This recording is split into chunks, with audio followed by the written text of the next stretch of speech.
ওই যে এক মাওলানা যে আমাকে বিয়ে করার যে পাগল হয়ে গেছে, এক মাওলানা, উনিও না অরিজিনাল ফেসবুক আইডি থেকে আমাকে প্রতিনিয়ত মেসেজ দেয়, আমি আপনাকে বিয়ে করতে চাই, আপনি আপনার হাজবেন্ডকে ছেড়ে আসেন, আপনি আপনার বাচ্চাদেরকে ছেড়ে আসেন, হ্যাং করেন ত্যাং করেন, আমাকে রেগুলার মেসেজ দেয়।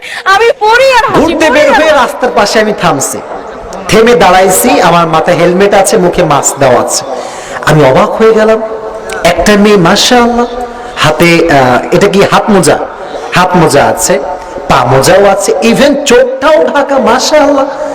কিন্তু অবাক করা বিষয়, ওই একটা মেয়ে মাঝে মাঝে আমি চিন্তা করি যে আমি যদি এটা দিয়ে কন্টেন্ট বানাই, পুরো কন্টেন্ট ভাইরাল হয়ে যাবে, কিন্তু আমি এটাও চিন্তা করি যে থাক, ওই মাওলানা লাইফ নষ্ট হয়ে যাবে, এই কারণে আর কি এই কাজটা করি। দেখে মনটা ভেঙে গেল যে বোন, তোমার রুচি নষ্ট হয়ে গিয়েছে, নষ্ট হয়ে গেছে তোমার রুচি।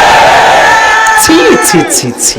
আর মেয়েরাও কি যে বলবো, দুঃখের কথা, কলিজা আমার ফেটে যায়। কিছু কিছু মেয়ে আছে দিনদার ছেলে পছন্দ করে না, পাঁচ ওয়াক্ত নামাজি পছন্দ করে না, দাড়িওয়ালা পছন্দ না করলে কিছু কিছু মেয়ে গাঁজাখোরকে খুব বেশি পছন্দ করে। এরকম মেয়ে বাংলাদেশে আছে না যুবক ভাইরা আমার? আমার বোনেরা, দিনদার যুবককে বিয়ে না করলে কপালের সুখ কিন্তু কোনটা আপনি খুঁজে পাবেন না, চিল্লায় কোন ঠিক না। মানুষ দিবেই, বাট এগুলো তো আসলে তোয়াক্কা করলে চলবে না, বা এগুলো খেয়াল করলেও চলবে না। কি বলে প্রপোজ করছে বিয়ে লেখে কি যে আমি শুধু তোমাকে চাই, আমি তোমাকে বিয়ে করতে চাই, আমি তোমাকে অনেক ভালোবাসি, এই সে ব্লা ব্লা হাবিজাবি কথাবার্তা বলে। কি বলেছিল?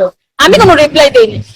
ও হ্যাঁ, আমি শুরুর দিকে একটা রিপ্লাই দিছিলাম, আমি জাস্ট লিখছিলাম যে আপনি বললেন যে আপনি আমাকে চেনেন, তাহলে আপনি এতটুকু জানেন না যে অলরেডি আমি বিবাহিত এবং আমার দুটো বাচ্চা আছে।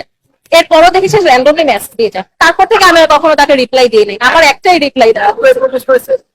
না এটা তো রিসেন্ট একটা ঘটনা, আপনাকে বলবো এরকম তো রেগুলার হয়, বাট আমি এগুলা অতটা পাত্তা দিই না, কারণ এগুলো তো থাকবেই, এগুলো তো। ক্যামেরা আছে? ও হাসে, আমি জানি না ও জেলাস হয় নাকি না, এটা ওরা জিজ্ঞেস করেন, ও হাসে।